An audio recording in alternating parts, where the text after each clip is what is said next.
I never thought my own children would look at me like I was a bank vault instead of their mother. But there they were, standing around my Thanksgiving table, staring at the letter from my financial advisor like it was the golden ticket to Willy Wonka's factory. $12 million? My son Terrence's voice cracked like he was going through puberty all over again. Mama, you've been sitting on $12 million this whole time? The paper had fallen out of my purse when I reached for my insulin. Just my luck. After 72 years of living, keeping secrets, and minding my business, one little slip, and my whole world was about to come crashing down. My daughter Shanice snatched the letter from her brother's hands, her acrylic nails clicking against the paper. Investment portfolio, real estate holdings. This can't be real! Mama, you've been crying poor for years! I never cried poor, I said quietly, but nobody was listening. My youngest, Daryl, was already on his phone, probably calculating his cut. His wife Valencia stood behind him, her eyes gleaming like she'd just won the lottery. And I guess in their minds, they had. Mama's been living in this old house, driving that ancient Buick, wearing clothes from the thrift store, Valencia said, her voice dripping with accusation. And all this time, you had millions? Before we continue, please tell us where you're watching from so we know how far our stories reach, and subscribe to the channel to help us grow. Let me tell you how I got here, sitting at my Thanksgiving table with a house full of vultures I used to call my children. My name is Odessa Mae Freeman, but everyone calls me Dessa. I was born in 1953 in Birmingham, Alabama, back when being black in the South meant you had to be twice as good to get half as much. My mama cleaned white folks' houses, and my daddy worked at the steel mill until it took his lungs. They taught me two things: save your money and trust in the Lord. I've lived by both ever since. I moved to Chicago in 1971 with nothing but a suitcase and a dream. Met my husband Jerome at a church picnic that summer. He was handsome, hardworking, and had a smile that could light up the whole South Side. We got married in 1973, and I thought I had my whole life figured out. Jerome worked at the post office, and I worked as a secretary at a law firm downtown. We weren't rich, but we were comfortable. We had Terrence in 1974, Shanice in 1977, and Daryl in 1980. 3 beautiful babies who I loved more than my own life. But here's what my children don't know. What I never told anyone except Jerome before he passed. I was good with money. Real good. While Jerome handled our daily expenses, I took my secretary's salary and started investing. Nothing fancy at first. Just a little here, a little there. I read every book I could get from the library about the stock market. I learned about real estate, bonds, and compound interest. While my coworkers spent their lunch breaks shopping, I spent mine studying the financial section of the newspaper. In 1985, I bought my first rental property, a small 2-flat on the west side that nobody wanted. I fixed it up myself, learned plumbing and painting from YouTube videos before YouTube even existed, just from library books and asking the old men at the hardware store. I rented it out, and that money bought another property. Then another. Jerome knew, of course. He was so proud of me. "You're going to take care of us when we're old," he'd say, kissing my forehead. And I planned to. I really did. But Jerome died in 2008. Sudden heart attack at 55. The man worked himself into an early grave trying to give our children everything. And what did they do? They barely showed up for the funeral. Terrence was too busy with his new sales job. Shanice had drama with her boyfriend. She couldn't leave. Daryl came but left right after the burial, said he had important things to handle. Not one of them stayed to help me pack up Jerome's things or sit with me in the quiet of my grief. That's when I learned my first hard lesson about my children. They only showed up when they needed something. After Jerome died, I had his life insurance, my investments, and his pension. I could have lived like a queen. Instead, I kept working my secretary job, kept living in our modest house, kept driving Jerome's old 1997 Buick. I wore my same clothes, shopped at Aldi, and clipped coupons. Why? Because every time my children called, it was to ask for money. Mama, I got behind on my rent. Mama, my car broke down. Mama, can you watch the kids while I go to Vegas for the weekend? Mama, I need $500 for this business opportunity. I gave and gave and gave. I paid Terrence's rent more times than I can count. I bought Shanice a car after she wrecked 3 of her own. I bailed Daryl out of jail twice, once for a DUI, once for fighting outside a club. And you know what I got in return? Nothing. Not a thank you. Not a visit unless they needed something. My grandchildren, Terrence's boys, Quincy and Malik, Shanice's daughter, Amara, and Daryl's twins, Isaiah and Zion. I only saw them when their parents needed a free babysitter. 5 years ago, I stopped. I just stopped giving them money. I told them I was on a fixed income, that I could barely make ends meet. They believed it because they wanted to believe it. It meant they didn't have to feel guilty about never visiting, never calling just to say hi, never checking if their elderly mother needed help with anything. The calls became less frequent. The visits stopped altogether. Last Thanksgiving, none of them came. Christmas either. My 71st birthday passed without a single card. But I wasn't alone. I had my church family at New Hope Baptist. I had my friend Wilhelmina from the senior center. We call her Billy. I had my neighbor Preston, a young man who checked on me every day and refused to let me shovel my own snow. These were my real family, and I made sure to bless them when I could, quietly, without fanfare. Meanwhile, my investments grew. The properties I'd bought years ago in neighborhoods everyone said would never bounce back, they bounced back. The stocks I'd held onto during every recession, they multiplied. The careful budgeting, the smart decisions, the decades of discipline, it all paid off. By my 72nd birthday this past March, I was worth $12.3 million. And nobody knew except my financial advisor, a sharp young sister named Kennedy who helped me set up trusts and foundations. I was planning to leave it all to charity, to my church, to scholarships for kids who looked like my grandchildren.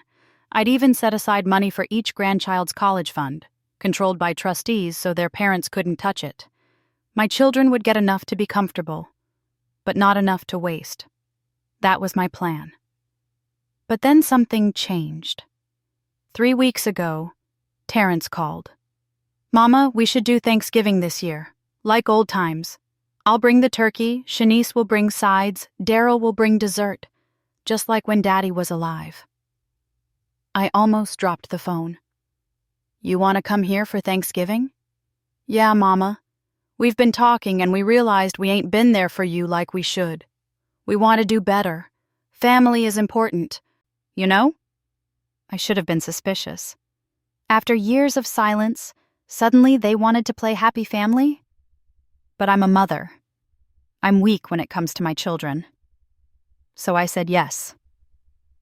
I spent 3 days cleaning my house top to bottom. I bought new dishes. I pressed my good tablecloth. I made all their favorite foods. My famous mac and cheese with 3 types of cheese, collard greens with smoked turkey, candied yams with marshmallows, cornbread dressing, cranberry sauce from scratch. I even made my special peach cobbler that Jerome used to love. Thanksgiving Day arrived, and for the first time in years, my house was full. Terrence came with Quincy and Malik. Shanice brought Amara and her new boyfriend, a man named Devante who kept looking around my house like he was appraising it. Daryl came with Valencia and the twins. For a few hours, it was beautiful. We said grace, holding hands around the table. I looked at my grandchildren's faces and felt my heart might burst. This is what I'd been missing. This is what I'd been longing for. Then I reached for my purse to get my insulin shot, and that letter fell out. Everything changed in an instant. The laughter stopped. The warmth evaporated. My children looked at that paper, then at me, and I saw something in their eyes I'd never seen before. Greed. Pure, undiluted greed. Mama, let me get this straight. Terrence said, setting down his fork. "You've been living like you're poor, making us think you needed our help." "I never asked you for help," I interrupted. "While you're worth $12 million? He stood up from the table. "Do you know how much I've struggled? I got 2 boys to raise. I'm working 60 hours a week, and you've been hoarding millions?" Hoarding? The word stung. "I worked for every penny." Shanice jumped in, her voice sharp. "We're your children, Mama. We should have known. We should have been taken care of. Do you know how hard it's been for me as a single mother?" "You chose to have Amara with a man who was already married," I said quietly. "I told you that would be hard." Her face twisted with rage. "So you're punishing me? By keeping secrets about money that should be ours? Should be yours?" I felt something cold settle in my chest. "Why should it be yours?" Daryl, who'd been quiet until now, spoke up. "Because we're family, Mama. Because you owe us." "I owe you?" I looked around the table. "I raised you. I fed you. I clothed you. I paid for your mistakes over and over again." "What exactly do I owe you?" Valencia leaned forward and I could see the calculation in her eyes. "Mrs. Freeman, with all due respect, you're 72 years old. How long are you planning to live? That money should be going to your family now while we can enjoy it, not sitting in some bank account." The room went silent. Even my children looked shocked at what she'd said out loud. But then Terrence nodded slowly. "She's not wrong, Mama. You could die any day. Why are you holding on to all this money? What are you going to do with it?" I looked at my son, really looked at him. When did he become this person? When did any of them become these people? "Get out," I said softly. "What?" Shanice laughed like I'd made a joke. "I said get out of my house." I stood up, my hands shaking. "All of you. Right now." "Mama." "Come on," Daryl started. "Now." They left, but not before Terrence said, "We're going to talk about this, Mama. That money is family money and we have a right to it. You'll see." The next morning I found out what he meant. There was a process server at my door with papers. My children were suing me. They were claiming I was mentally incompetent to handle my own finances, and they wanted to be appointed as my conservators. My own children were trying to take everything I'd worked for. And that's when I realized this was war. I sat in my living room staring at those legal papers until the words blurred together. Petition for conservatorship, mental incompetence, unable to manage financial affairs. My own children had signed these lies. My hands were shaking so bad I had to set the papers down. I'd survived Jim Crow. I'd survived widowhood. I'd survived every hardship this world threw at me. But this? My own flesh and blood trying to steal my independence? This cut deeper than anything I'd ever felt. I did what I always do when the world gets too heavy. I called Billy. "Girl, get over here right now," I said when she picked up. "And bring your lawyer friend." Wilhelmina Billy Johnson had been my best friend for 15 years. We met at the senior center during a quilting class, and she was the only person who knew the full truth about my money. Billy was 75, sharp as a tack, and didn't take mess from nobody. Her nephew was a lawyer, and I had a feeling I was going to need him. She showed up within an hour, carrying a sweet potato pie and bringing her nephew Lamont. He was a tall man, maybe 45, with kind eyes and a serious demeanor. He wore a suit even on a Friday afternoon, and he carried a leather briefcase that looked like it meant business. "Mrs. Freeman," he said, shaking my hand. "Aunt Billy told me you might need legal representation. May I see the papers?" I handed them over and watched his face as he read. His jaw tightened, and he shook his head slowly. This is egregious," he finally said. "They're claiming you're incompetent based on what? That you kept your finances private? That's not a legal basis for conservatorship."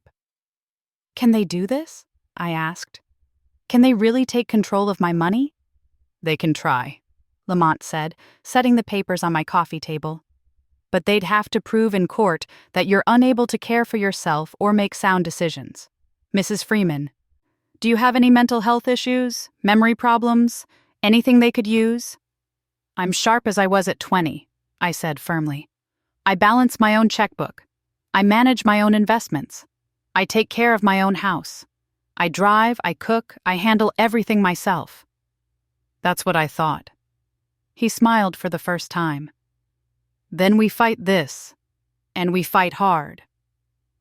Over the next week, I learned just how low my children were willing to go.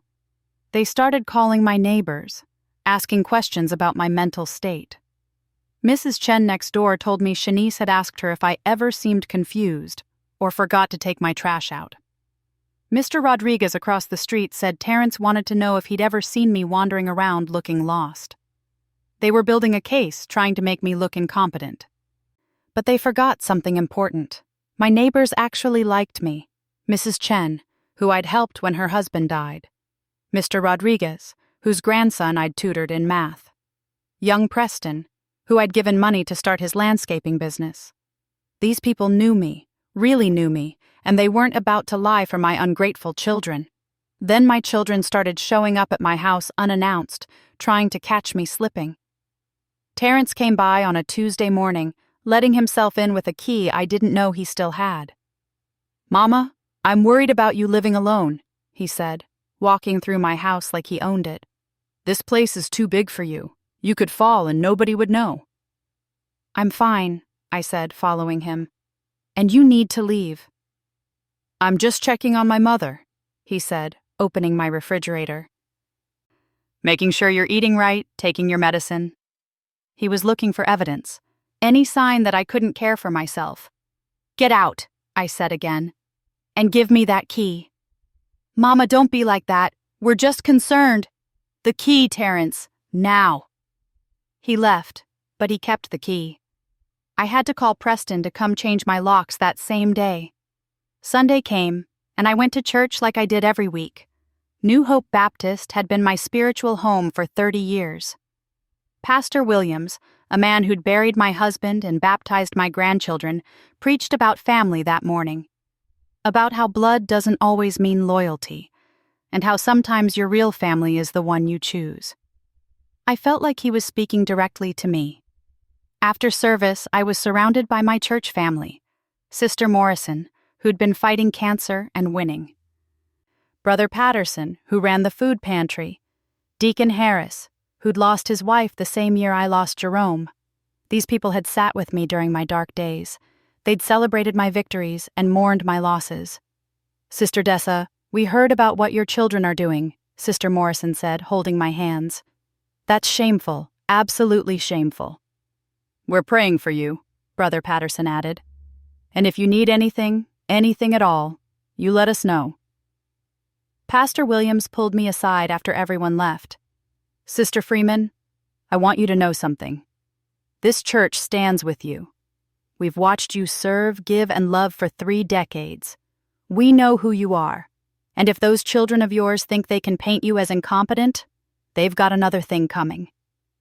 I started crying right there in the sanctuary. "Thank you, Pastor." "And Sister Freeman, I'll testify to that in court if I need to. So will half this congregation." That's when I knew I wasn't alone. That's when I knew I could fight. The preliminary hearing was set for 2 weeks away. Lamont spent those weeks preparing, gathering evidence of my competence. He got statements from my doctor, who confirmed I was in excellent mental health. He got my financial records showing I'd been successfully managing complex investments for decades. He got character witnesses, Pastor Williams, Billy, Preston, my neighbors, even my pharmacist who could testify that I always picked up my prescriptions on time and knew exactly what each medication was for. My children, meanwhile, got desperate. Daryl showed up with a social worker, claiming he'd gotten reports that I was living in unsafe conditions. The social worker, a tired-looking woman named Ms. Fletcher, walked through my spotless house and found nothing wrong. "Mrs. Freeman, your home is cleaner than mine," she said apologetically. I'm sorry you were bothered with this. Shanice tried a different approach. She brought Amara to my door, using my grandbaby as a weapon. Grandma, I miss you, 14-year-old Amara said, tears in her eyes. Why won't you talk to us anymore? Baby, I miss you too, I said, my heart breaking. But this is between me and your mama. Mama says you're being selfish, Amara continued. She says you have all this money and you won't help us. We're struggling, Grandma. We might lose our apartment. Shanice stood behind her daughter with crossed arms and a satisfied smile. She was coaching Amara, using her own child to manipulate me. Amara. Sweetheart, has your mama told you why we're not talking? I asked gently. The girl shook her head. Your mama is suing me. She's trying to take away my right to make my own decisions. She's telling lies about me to a judge. Amara's eyes went wide. She turned to her mother. Mama? Don't listen to her, Shanice snapped. She's confused. That's why we need to help her. But Amara wasn't stupid. I could see the doubt in her eyes, the realization that maybe her grandmother wasn't the villain in this story. The night before the hearing, I couldn't sleep. I sat in my kitchen drinking chamomile tea, looking at old photo albums. Pictures of my children when they were small, when they still looked at me with love instead of dollar signs. Pictures of Jerome, who'd be so disappointed in what his children had become. My phone rang at 11 o'clock. It was a number I didn't recognize. Hello? Grandma Dessa? It's Quincy. Terrence's oldest son. He was 19, in his second year at community college. Baby boy, it's late. You okay? I needed to call you before tomorrow, he said, his voice thick with emotion. Grandma, I don't know what's going on with my dad and my aunt and uncle, but it's wrong. Whatever they're doing, it's wrong. Quincy. I heard them talking, he interrupted. After Thanksgiving. They were planning this. They said you had money and they were going to get it, one way or another. My dad said you were old and wouldn't put up much of a fight. I'm so sorry, Grandma. I should have warned you. I closed my eyes, fresh tears falling. It's not your fault, baby. I want to testify for you tomorrow, Quincy said. If they'll let me, I'll tell the judge the truth about what I heard. Your daddy will never forgive you. I don't care. You're my grandma. You helped pay for my books this semester when Dad said he couldn't afford it.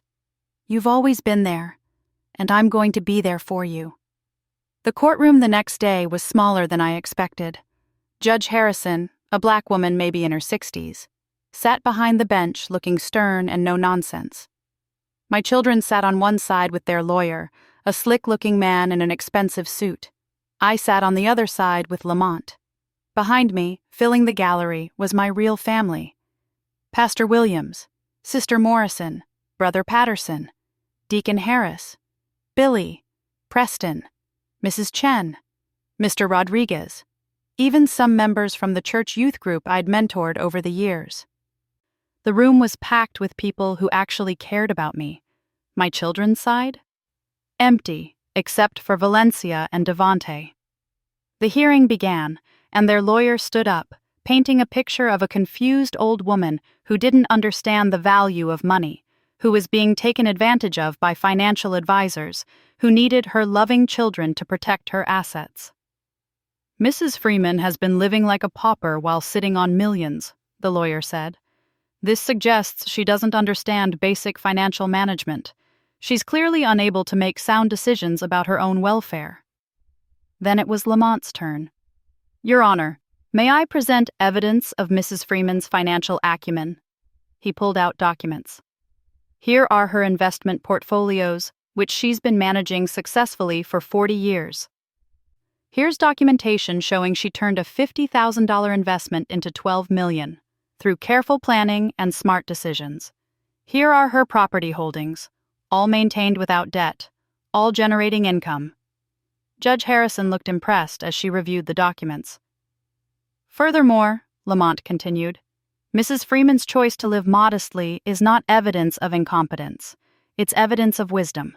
She lives within her means, saves her money, and makes thoughtful decisions. That's the opposite of incompetence. He called my doctor, who testified I was in excellent mental and physical health.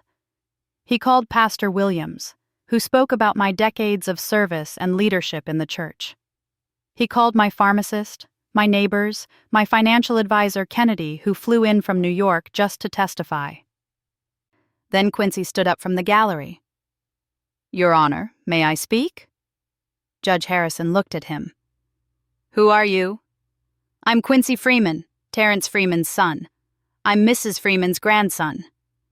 Terrence jumped up. "Quincy, sit down." "Let the young man speak," Judge Harrison said.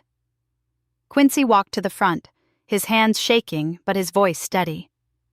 "I heard my father and my aunt and uncle planning this lawsuit. They said my grandmother was old and wouldn't fight back. They said the money should be theirs because she's going to die soon anyway. They don't think she's incompetent. They just want her money." The courtroom erupted. Terrence was yelling. Shanice was crying. Daryl looked like he wanted to disappear. Judge Harrison banged her gavel. "Order! I will have order in this courtroom." When everyone quieted down, she looked at my children with disgust written all over her face. "I've seen a lot of things in my years on the bench," she said slowly. "But this might be the most shameful. You three should be ashamed of yourselves." "Your Honor," their lawyer started. "I'm not finished," Judge Harrison cut him off. "Mrs. Freeman is clearly competent. More than competent. She's shrewd, intelligent, and capable. This petition for conservatorship is denied. Furthermore, I'm issuing a restraining order.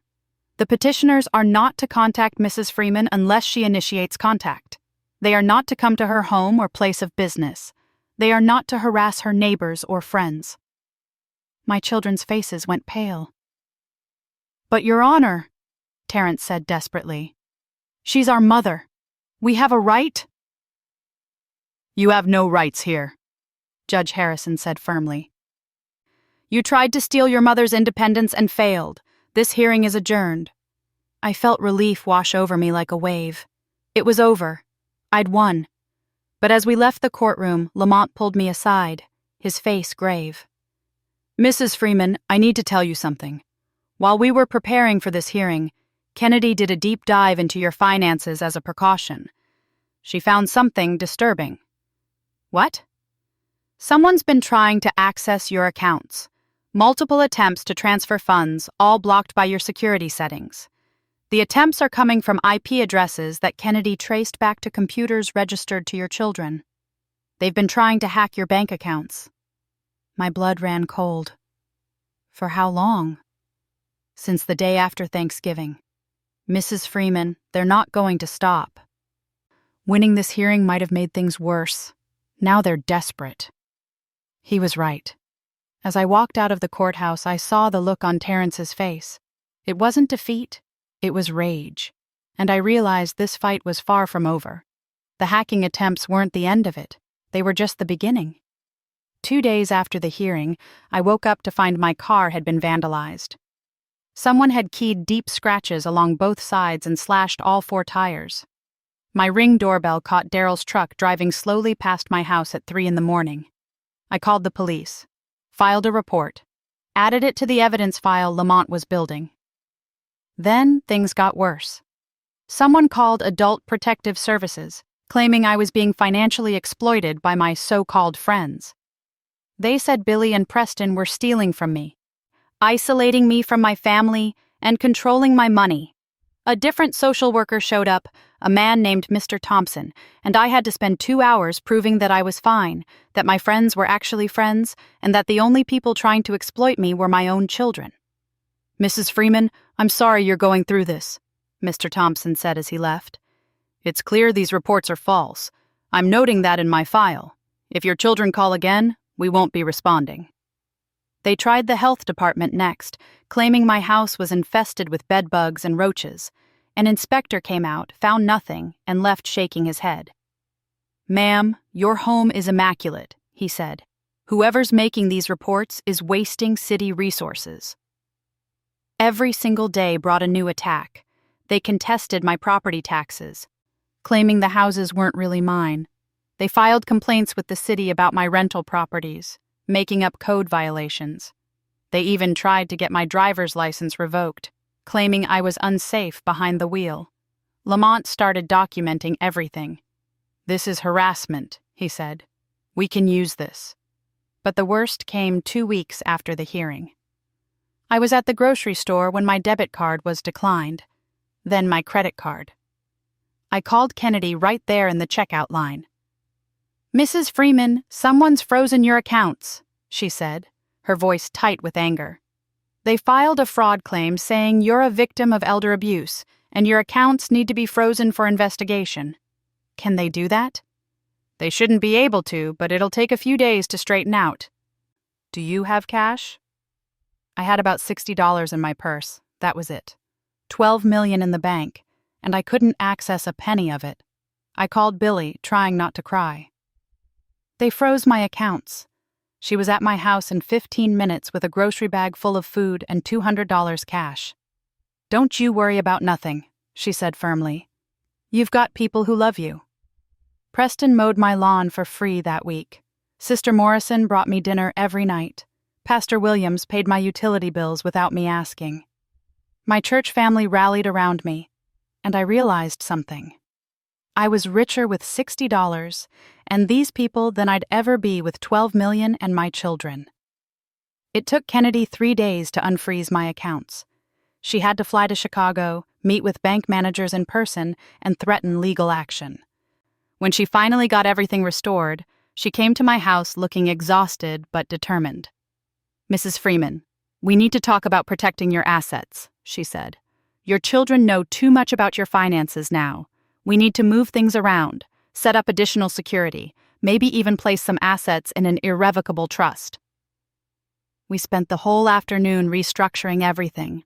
New accounts at different banks, additional security measures, setting up the trust for my grandchildren that their parents absolutely could not touch, making sure that even if something happened to me, my children couldn't get their hands on what I'd worked for. "There," Kennedy said finally. "Now they can't freeze you out again. And I've flagged your accounts for fraud monitoring. If anyone tries to access them, we'll know immediately." That night, Quincy called again. "Grandma, you need to be careful. I heard Dad talking to Aunt Shanice. They're planning something big. I don't know what, but he said, if we can't get the money legally, we'll get it another way." "Thank you for warning me, baby." "Grandma, can I ask you something? Why didn't you just give them some money? Wouldn't that have been easier?" I thought about that for a long moment. "Quincy, if I'd given them money, they would have come back for more, and more, and more. It was never about helping them. It was about control. They wanted to control me, control my money, control my life. And baby, I didn't survive 72 years to let anyone control me now." "I understand," he said quietly. "Grandma, I'm proud of you." Those words meant more than any amount of money ever could. The something big Quincy warned me about came 3 days later. I was at church on Wednesday night for Bible study when Preston called me, panicked. "Miss Dessa, your house! Your house is on fire!" I flew out of that church so fast, Pastor Williams had to drive me home because I was shaking too hard to drive myself. When we got there, fire trucks were everywhere, lights flashing, firefighters spraying water on my roof. My house, the house Jerome and I bought in 1975, the house where I raised my children, the house full of 50 years of memories. It was burning. The fire chief, a young black man named Captain Lewis, came over as soon as he saw me. "Mrs. Freeman, I'm sorry.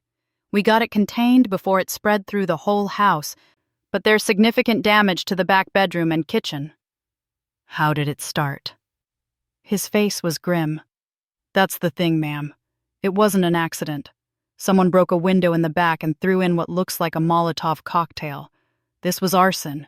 We've already called the police." I felt my knees go weak. Pastor Williams caught me before I fell. They tried to burn down my house. My children tried to burn down my house. The police detective who arrived was a sister named Detective Grant. She walked through the damage, took pictures, interviewed Preston, who'd seen a car speeding away, a car that matched the description of Valencia's silver sedan. "Mrs. Freeman, I'm going to be straight with you," Detective Grant said. "This is attempted arson, and given everything else you've told me about your children's harassment, I think we have enough to make arrests. But I need you to be sure. These are your children. If we arrest them, they'll face serious charges." I looked at my burned house. I thought about the vandalism, the harassment, the frozen accounts, and now this. They could have killed me. If I'd been home, if I'd been sleeping in that back bedroom like I usually was, I could have died. "Arrest them," I said firmly. "All 3 of them." The arrests happened the next morning. Terrence, Shanice, and Daryl were all taken into custody.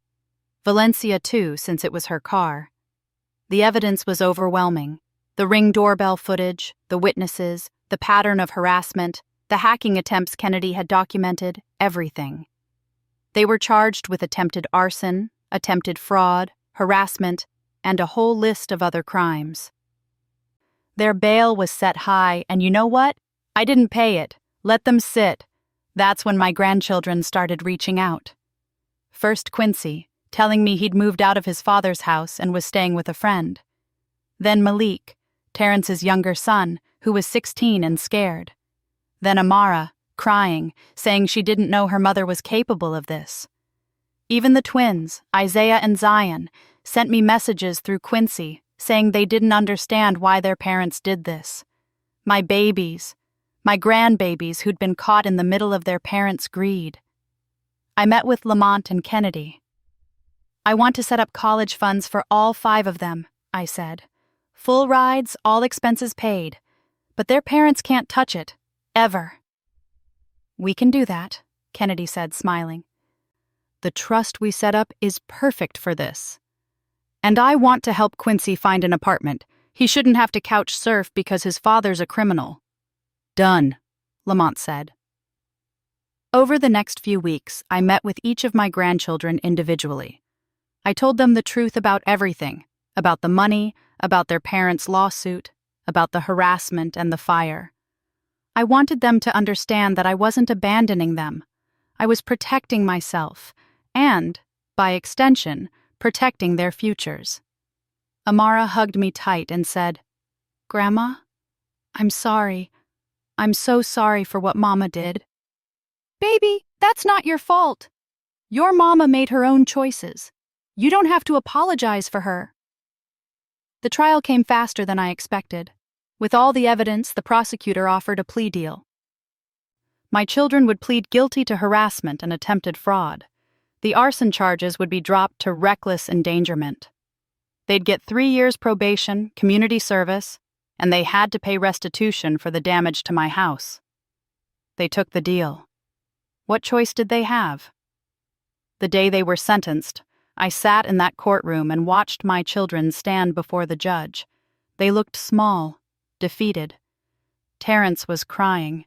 Shanice looked angry. Daryl just looked tired. Judge Harrison, the same judge from the conservatorship hearing, shook her head as she reviewed the case. "I'm disappointed," she said. "When you were in my courtroom before, I gave you a chance to walk away. You didn't take it. Instead, you escalated. You committed crimes against your own mother. What you did is not just illegal, it's morally reprehensible." She sentenced them each to 3 years probation, 500 hours of community service, and ordered them to pay $50,000 restitution collectively. She also made the restraining order permanent. "If any of you violate this order," Judge Harrison said sternly, "if any of you contact Mrs. Freeman without her permission, if any of you come within 500 feet of her home, you will go to jail. Do you understand?" They all nodded, not looking at me. As we left the courtroom, Terrence tried to approach me. A bailiff stepped between us immediately, reminding him of the restraining order, but I could see the look in his eyes. Not remorse, not apology, just resentment. They blamed me for their own choices, and I realized they probably always would. But you know what? That was okay. I'd spent 50 years trying to be the perfect mother, trying to earn their love and respect. I was done. I chose myself. I chose my peace. I chose my freedom. The insurance paid for the repairs to my house, and I used some of my own money to renovate while they were at it. New kitchen, new bedroom, updated bathroom. It felt like a fresh start. I established the Freeman Family Education Trust, with Kennedy and Lamont as trustees. It would pay for all 5 grandchildren's college educations, plus graduate school if they wanted it. The only conditions were that they maintain a decent GPA and stay out of legal trouble. Their parents couldn't access it, couldn't control it, couldn't touch it. Quincy was the first to benefit. I helped him get a small apartment near his community college and paid his tuition for the next semester. He came over every Sunday for dinner, and we started rebuilding our relationship on honest ground. One by one, the other grandchildren started coming around too. Malik, once he turned 18 and could make his own choices. Amara, after a lot of family therapy. Even the twins, though they were younger and it took more time. I also did something I'd been planning for years.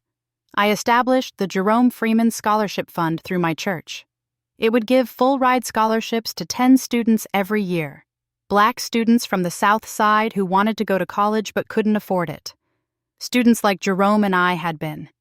At the first scholarship ceremony, I watched 10 young people receive their awards, and I saw their parents crying with joy and relief. That's what money was for. Not hoarding, not controlling, but lifting people up. Pastor Williams gave a speech that night. "Sister Freeman has shown us what real wealth looks like," he said. "It's not in the bank account. It's in the lives you touch. It's in the legacy you leave. It's in the love you give." I was surrounded by my real family that night.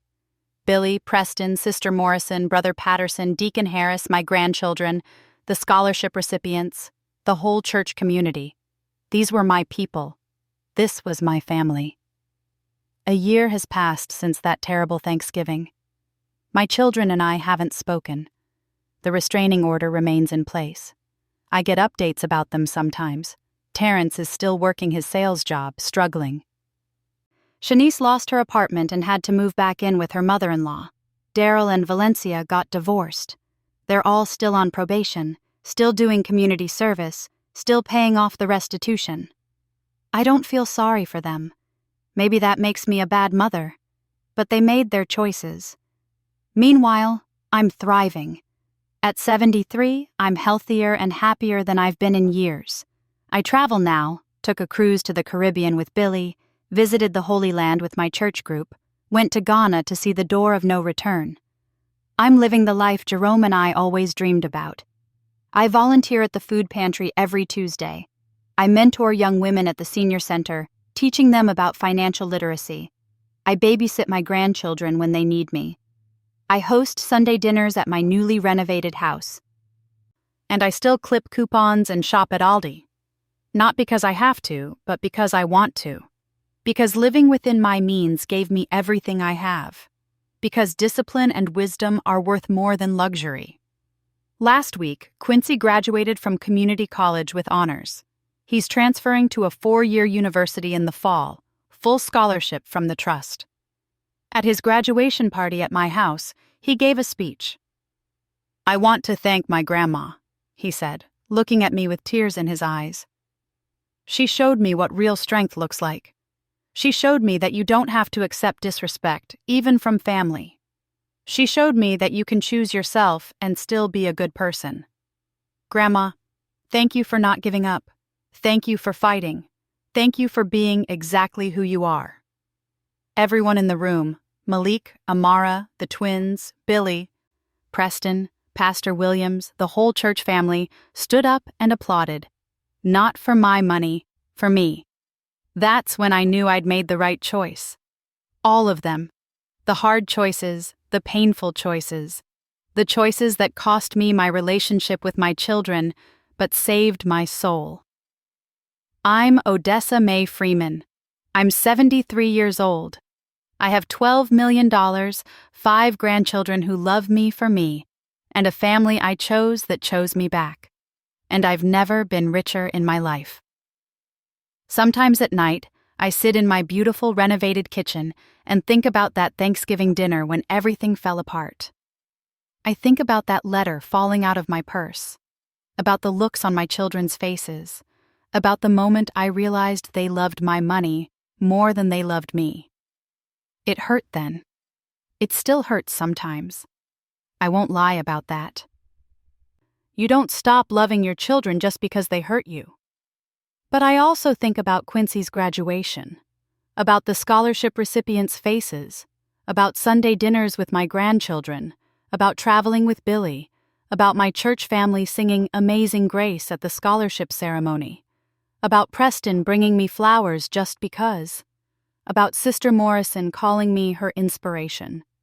I chose me, I chose peace, I chose freedom, I chose love, real love, not the kind that comes with conditions and demands. And if I had to do it all over again, knowing how it would turn out, I'd make the same choices every single time. Because at the end of the day, the only person you have to live with is yourself. And I can look at myself in the mirror and smile. That's worth more than all the money in the world. Thanks for listening. Don't forget to subscribe and feel free to share your story in the comments. Your voice matters.